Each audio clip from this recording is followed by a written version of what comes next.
Salam əziz Sport 1 izləyiciləri, Dünya Çempionatı özəl verilişi efirdədir. Studiyada mən İlkin Sultanlı və Zahir Xudiyev sizi salamlayırıq. Zahir bəy, gəldik ən maraqlı mənim üçün qrupa, D qrupuna. Məncə bütün Azərbaycanlı futbol sevərlər, əksər Azərbaycanlı azarkeşlər üçün də ən maraqlı qruplardan biridir. Niyə? Çünki orada Türkiyə millisi var və burada artıq mən bəlkə də jurnalist etikasını qorumayacağam. Çünki burada konkret fikirlərim də Türkiyə millisi ilə bağlıdır. Və bir bazı da azarkeşliyi eləmək istəyəcəm. Qrupda ABŞ, Türkiyə, Paragvay və Avstraliya milliləri yer alıb. Başlayaq sizin fikirlərimizi. Nə gözləyirsiniz bu qrupdan? Nə gözləyirəm bu qrupdan? Məndən olsa Türkiyənin bütün oyunlarda qələbə qazanmağını və mərhələ keçməyini gözləyirəm, amma reallıq biraz fərqlidir. Gəlin indi fərqli reallıqlardan danışaq. Təbii ki, Türkiyədə qrupdan çıxmağa əsas namizəd komandalardan biridir. Çünki mənə görə Türkiyə futbol tarixinin ən istedadlı, ən belə önəmli nəslidir. Bu nəsil hazırki komanda.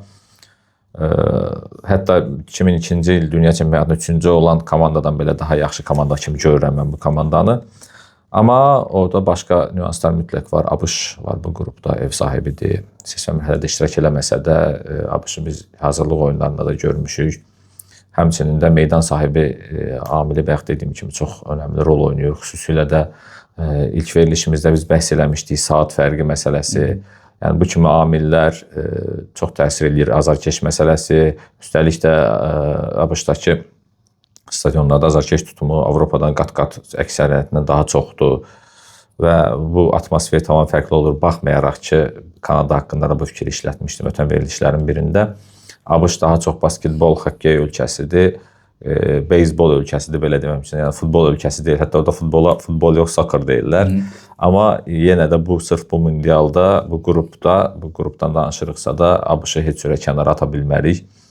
Türkiyə millisi yaxşı heyətlə gəlib, istedadlı heyətlə gəlib, fərqli ulduz Avropanın müxtəlif böyük nəhəng klublarında oynayan ulduz oyunçuları var. Kənan Yıldız Juventusda, Arda Güler Real Madriddə, həmçinin bu mövsüm Galatasaray ilə yaxşı mövsüm keçən həm Çempionlar Liqasında, həm Türkiyə çempionatında çempion olan oyunçular Barış var orada, Abdülkərim var, qapıçı Orcan var.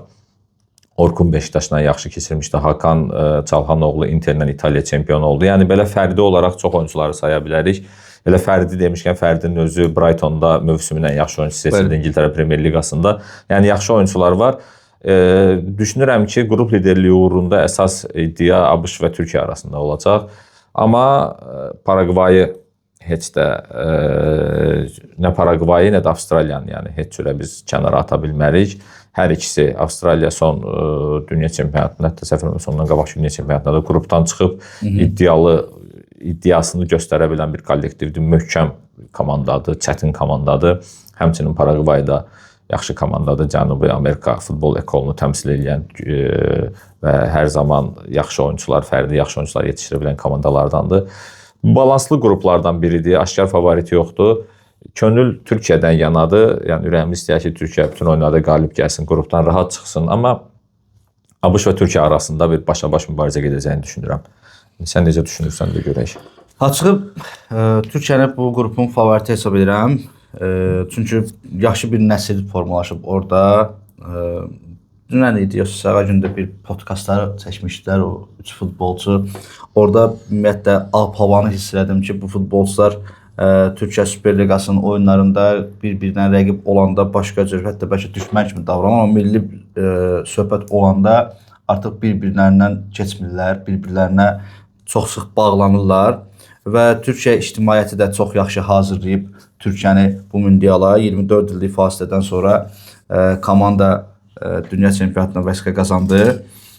Burada məsələ burasındadır ki, həm mediaya baxsaq, həm sosial şəbəkələrə baxsaq, həm də insanların istəyinə baxsaq, elə adicə bütün müğənnilər Türkiyə millisi üçün mahnı yazmağa çalışırdı.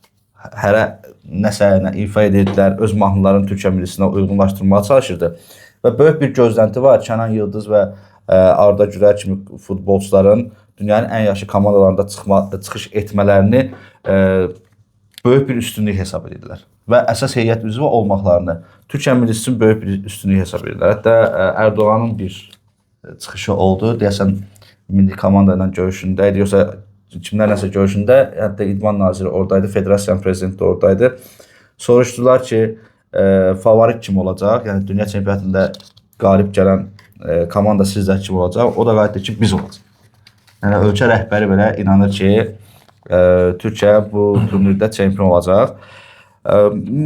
Mənim qorxduğum məqam Türkiyə üçün məsələ nədir? Bu rəqiblər Türkiyəyə çox uzaq rəqiblərdir və bu potensialda rəqiblərlə, məsələn Avstraliya nə tipdə oynadığını bəlkə Montella o qədər dərindən araşdıra bilməyib. Düzdür, müddət var idi, vaxt var idi, nə qədər təhlil edilsə də. Müasir dövrdə indi müxtəlif proqramlar var, V-Scout var, YouTube var, nə bilim, müxtəlif platformalar var, oyunları canlı izləyirsən, analiz edirsən. Heç olmasa bir dəfə qarşılaşsaydı, məsələn Amerika, ABŞ-la qarşılaşmayıblar, Paragvayla, bu tipdə rəqiblərlə ABŞ-la səhv eləmirəmsə də uzun illər öncə qarşılaşmışlar. Sadəcə bu komandanı deyirəm. Bu komanda Avropadan kənarda bir rəqiblərlə heç yoxlama görüşləri o qədər oynamayıblar.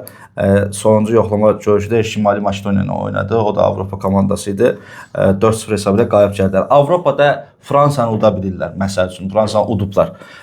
İspaniyanı 6-0-dan sonra məğlub ediblər. Heç ediblər. Yəni Avropada bütün rəqiblərə qarşı uyğun futbol sərgiləyə bilirlər. Amma buradakı rəqiblər biri Şimali Amerika təmsilçisi, digəri indi Asiyaya keçib. Asiya təmsilçisi, digəri də yenə Cənubi Amerika təmsilçisi. Bu tipdə rəqiblərlə çox oynamadığına görə Montella bilmirəm o komandanı turnirə hazırlaya biləcək yoxsa yox, amma mən konkret futbolçuların fərdi ustalıqların ön plana çıxacağını düşünürəm. Yəni yadıma gəlirsə 2000 Fatih Terim'in vaxtında da, yəni taktika yox, ancaq vətən Sakarya söhbəti də, vətən millət Sakarya söhbəti eləyib, həm də ki o baskı var. Biraz mən səndən fərqli düşünürəm, yəni bu məsələdə, bu da fikirlərimiz. Türkiyənin mən atmosferi, təzyiqi, yaxşı mənada təzyiqi, dəstəyi görürəm, başa düşürəm, amma Türkiyə bu yığıma həm də taktiki olaraq da kifayət qədər güclü komandadır. Baş məşqçi xüsusilə də İtalyan futbolunun nümayəndəsidir Montella və kifayət qədər yaxşı rəqibə görə uyğun taktika seçə bilir. Yalnız bircə dəfə o səhv elədi İspaniyaya qarşı ki, İspaniyaya qarşı açıq futbol oynamaq intihardır, belə demək mümkündürsə də, yəni dırnaq arasında deyək, intihardır. Yəni bir dənə orada səhv elədi. Qalan oyunlarda ona lazım olan nəticəni qazanmaq üçün əlinin altda olan alətlərdən futbolçulara bir alət kimi görsək, çox doğru, düzgün şəkildə istifadə eləməyi bacarır. Məncə bir məsələ də var, bir nüans da var. Hücumçusuz oynayırdı, yəni sırf mərkəz hücumçusuz oynayırdı bütün seçmə mərhələlərində, Millətlər Liqasının oyunlarında da. Artıq əlində hücumçu var. Bu dünya çempionatında da sırf mərkəz hücumçusu olmadan oynaya biləcəkmi? Yoxsa yox. Mən məsəl üçün fikirləşirəm ki, mərkəz hücumçusundan konkret olaraq istifadə edəcək bu dəfə. O baxır. Amma Türkiyə mediası düşünür ki, elə həmin o qalib komandanı dünya çempionatında. O baxır baş məşqçinin hansı taktika ilə oynayacağını. Baş məşqçi var ki, ona mütləq şəkildə irəlidə bir mərkəz hücumçusu, center forward, santrafor deyək, türklərin öz dilində desək, mütləq şəkildə lazımdır. Çünki o taktikasını ilə qurur ki, o mərkəz hücumçusu 9 nömrə deyək, taran tipli hücumçu deyək, pivot deyək, yəni müxtəlif adlar deyirlər. Qabaqda arxası qapıya tərəf top saxlamalıdır, rəqib müdafiəçiləri məşğul eləməlidir. Baş məşqçi var ki, fərqli taktika oynayır. Hazır ki, irəlidə daha çox təzyiq eləyib, pressing eləyib, topu qazanıb, sürətli keçid hücumu, əks hücumlara çıxmaq istəyir. Yəni ona heç mərkəz hücumçusu lazım deyil, daha çox yalançı, falso 9, saxta 9-larla istifadə edir. Yəni Montella isə Türkiyənin yığmasında... Yəni bu çempionatda hər nöqtənin öz bir siması olmalıdır. Təbii ki, amma mən düşünürəm ki, burada da yəni ən azından qrup oyunlarında bəlkə də hansısa rəqibə qarşı ola bilər ki... Yadıma gəlir İspaniya millisi də dünya çempionu olan vaxtı, səhv eləmirəmsə Avropa çempionu olan vaxtı hücumçusuz oynadı, amma finalda hücumçu ilə oynamaq məsələsi. Fernando Torres'lə oynadı. Yəni mən onu deyəcəydim ki, ola bilər ki, rəqibə görə dəyişər və yaxud oyunun gedişatında deyək ki, 60-cı dəqiqədə istədiyi hesab əldə edə bilmir. Onda rəqibi açmaq üçün hansısa bir, məsələn, can uzunu və yaxud da o dəniz var, səhv eləmirəmsə, dəniz gülü mərkəz hücumçusu kimi atar, yəni ki, hava toplarından endirib arxadan gələn oyunçulardan istifadə eləsin. Müxtəlif fərqli, amma ilk olaraq mən Türkiyə yığmasını, Montella'nın Türkiyə yığmasında ənənəvi yalançı saxta 9 taktikasından oynayacağını düşünürəm. ABŞ millisində belə deyək də unutmaq olmaz həm meydan sahiblər və ölkə rəhbərliyi xüsusi hazırlaşıb bu turnirə və orada da kifayət qədər oyunçular var, Christian Pulisic var, Veya var, bəli, Tim Weah var, Joe Reyna var, Taylor Adams var. Yəni bu və üstə gələk də ABŞ mediasında qeyd olunur ki, hal-hazırda ABŞ tarixinin, Amerika Birləşmiş Ştatlar tarixinin ən yaxşı heyəti olsa da, amma uğur əldə edə biləcək potensialda bir milli deyil deyə düşünürlər. Futbolçuları fərdi olaraq qabardırlar, amma komanda şəklində ən yaxşı halda bu komanda ilə qrup birincisi və yaxud da ikincisi kimi qrupdan çıxa belə bir deviz də demək olar ki, yəni ABŞ üçün qrupdan çıxmaq yəni uğur deyil, minimum tələbdir. Yəni, ondan sonra artıq nə olsa 16-da 1-də qalib gəlsə artıq bu uğurdur və atdığı ondan sonra hər addım irəliyə doğru hər addım uğur sayıla bilər, amma qrupdan mütləq çıxmalıdır bu komanda mən elə düşünürəm. Və Türkiyənin mən nəyə görə biraz da favorit sayıram? Dünya çempionatı 2002-də də eyni tərzdə bir qrupa düşmüşlər. Hər materikdən, hər qitədən bir komandadan oynamışlar. Çin idi, Costa Rica idi, Braziliya idi. Demək olar ki, Costa Rica ABŞ-la eyni, Avstraliya Asiyadan və yenə Paragvayda Braziliya. Düzdür, indi güclər nisbəti dəyişib. Həmin qrupda elə Braziliya bütün rəqiblərə bütün dünya çempionu oldu.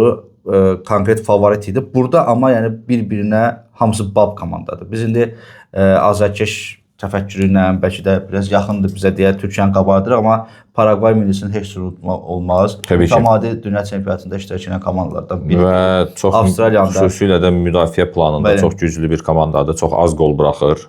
Yəni çox çətindir. Avstraliya millisini də heç cür unutmaq olmaz. Düzdür, onlar öz futbol keyfiyyətini artırmaqdan ötürü öz qitələrindən köçdülər, futbol dediyinə desək köçdülər Asiyaya və orada daha yaxşı, güya ki daha yaxşı rəqiblər var idi. Amma sərfirədi olaraq onlar da futbollarını inkişaf etdirməyə çalışdılar. Belə baxanda, yəni ki, heyət baxımından məncə Türkiyə bu dəqiqə üçün ən güclü heyət. Fərdi olaraq bəli, saysaq, adlar olaraq saysaq bəli, Türkiyə. Ona görə də bilmirəm, sən favorit olaraq ABŞ millisini qeyd elədin, amma mən Türkiyə millisini qeyd edib və yox, yəni ABŞ millisini sadəcə yəni başa-baş dedim, amma istənilən halda bir addım Türkiyə millisi məncə yenə də öndədir. Da keçək biz tez bazar təhlilə, bunu qrupun dəyərləndirməsinə. Bu səfər sən elə Mən soruşum, sən soruşursan. İkimiz eləyə bilərik, fərqi yoxdur. Başlayaq, mən soruşum, sən sonra cavab soruşarsan. Gəl onda növbə ilə gedək. Birini sən soruş, birini mən soruşum. Ənənəvi rubrikanı. O da olar. Başlayaq. Qrupun favoriti. Çətin, ən çətin mənə düşdü yenə. Çox cüzi bir o at yarışlarını deyirlər, belə bir addım santigram fərqlə belə Türkiyə. Buyur. Sürpriz nəticəni hansı komanda göstərə bilər? Valla Avstraliyadan çox belə gözləyirəm, çəkilirəm. Üçüncü olaraq çıxa bilər. Ola bilər və hətta ikinci də ola bilər, nə deyirsən onlar. Üçüncü sualı. Qrupun ən yaxşı oyuncusu kim olacaq? Mənə görə Türkiyə yığmasından kimsə, ola bilər Arda Gülər, ola bilər Kənan Yıldız, amma kimsə türklərin o gənclərindən biri partlayış eləyəcək bu qrupda. Konkret olaraq ad? Arda. Buyur. Hansı komandanın bu qrupda olmasına üzülürsən? Paragvayın. Bəlkə də qrup favoriti olacaqları, birinci olacaqlar. O gücdədirlər. Amma yəni kaş Paragvay bu qrupda olmazdı. Yəni növbəndə. Hansı komanda dünya çempionatında daha irəli gedəcək? Türkiyə yəqin ki qrupda birinci yerdə çıxsa, bu gün təsadüfən Türk kanallarının birində bir şey görmüşdüm. Yəni çox çətindir. Birinci yerdə çıxsa belə getməyi artıq ilk etaplardan İspaniyaya, nə bilim, Fransa azad belə qarşılaşa bilər. Çox çətindir. Yəni bu qrupun elə bir qrupdur ki, bu qrupdan neçənci yerdə çıxsan da çox real getmək çox çətin görünür. Ona görə də yəni yenə də yəni Türkiyə qrup lideri kimi çıxsa bəlkə nə isə eləyə bilər. 1-2 mərhələ gedə bilər qabağa. Və son olaraq hansı oyun üçün səhər oyanırlar? Açığı burada bütün oyunlarda izləməkdən ötürü gərək səhər ayılaq saat 8-də və 10-da. Xüsusilə də Türkiyənin oyunlarını üçün.